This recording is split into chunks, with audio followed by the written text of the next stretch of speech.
So, Autumn, you're a very sociable and outgoing person. Have you always been this way, or did you have to learn these skills? To my knowledge, I've always definitely been the class clown, the outgoing person. I was always the one sent out of the classroom for making other people laugh or either disrupting the teacher of some sort. I always wanted to make the students feel comfortable or just my peers around me comfortable. So, yeah, to my knowledge, I've always been the outgoing, social, bubbly person that I am today. What keeps you motivated? Why do you work as hard as you do? This one was the hard one. I've kind of got two different answers for this one. Well, if you kind of look at the more general aspect, of course, my family and my friends are always going to keep me going. And being able to have something that I didn't have as a child is something that I've always wanted to accomplish. The big white pearly walls, or just being able to not struggle as I once did.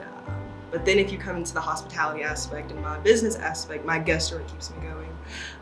I want to bring tourism here to the mountains because it brings us money at the end of the day. I mean, being able to produce jobs, being able to show people what we get to experience 365 days of the year is something that city people don't get to experience. So being able to let them see the mountains and the true mountain hospitality is my goal. What is your plan for the future?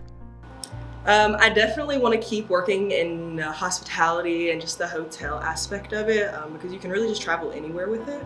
I definitely hope to get my marketing degree of some sort, always wanting to get some kind of coding lessons as well or classes, and just being able to travel all over the country. And again, being able to do what I love, showing people where I'm from. My North Carolina hospitality is something I want to be able to spread coast to coast worldwide, so yeah.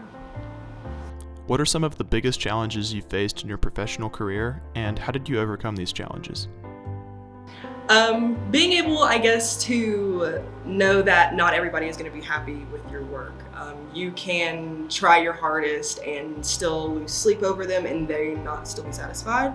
And that's okay at the end of the day because not all people are going to love the mountains. Some people like the beaches more than the mountains, or not all people are going to like how you work. But at the end of the day, as long as the majority of my guests are happy or I know that I tried my best to make them happy, I'm going to be okay. What should high school students who are interested in working in hospitality do to get ahead of their peers? I would definitely get into some kind of hospitality business, either if it's going to be management or even food industry. Being able to get that head start. I mean, I started at 15 years old. On my birthday, I told my mom I wanted to get my worker's permit. And so that's what we did as my birthday present. And then I got my job the next day at Zaxby's. So that's where I started. 15 years old in a day. So, and then ever since then, I knew that I had a servant's heart, and I wanted to be able to serve other people and make other people have the utmost, at least a happy day, either serving them some kind of food that they are nourished with, or being able to have a bed to sleep in at night and being able to make sure that they're smiling. What other advice do you have for Transylvania County students?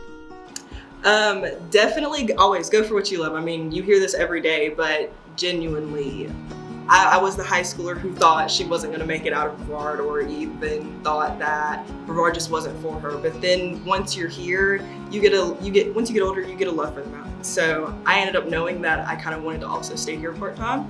Of course, I've gotten job opportunities here in the Greystone Inn. We would love to have any of you high schoolers come up here. But there have been many business connections here at the Greystone Inn. I've met people from Colorado with business opportunities out there just waiting for me. Down in Florida, down in Texas, I've really been offered so many new opportunities, cruises that have not been offered to me anywhere else. And being here in the hospitality business where you see people come and go of all walks of life is something that I definitely suggest getting into. Do you have any closing remarks or a final statement for today? I want to shout out Shakitha Tischler and Richard Ronenberger. Those are my two biggest mentors. You guys have helped me out the most. I couldn't have been here without either one of you. You guys are amazing.